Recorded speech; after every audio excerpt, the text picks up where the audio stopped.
following ingredients.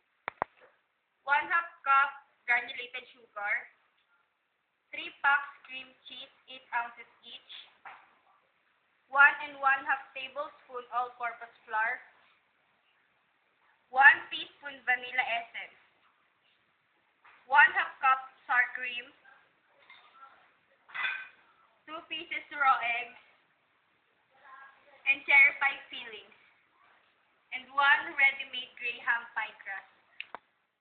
And now, we will about going to start mixing the ingredients.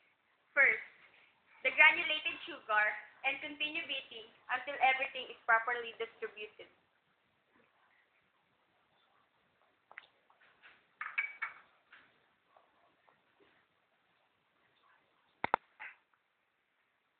Second, the flour and vanilla essence, then mix again for about 1 minute.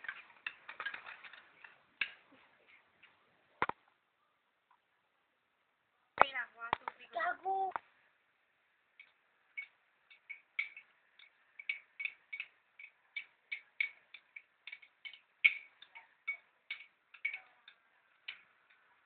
This is the vanilla essence. Put in the sour cream and continue mixing for another minute.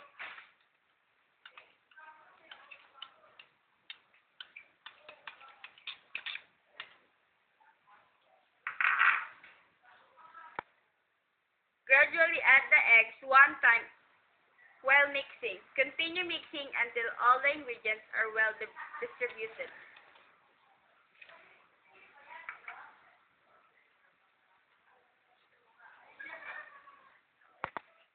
Pour the mixture over the Graham pie crust.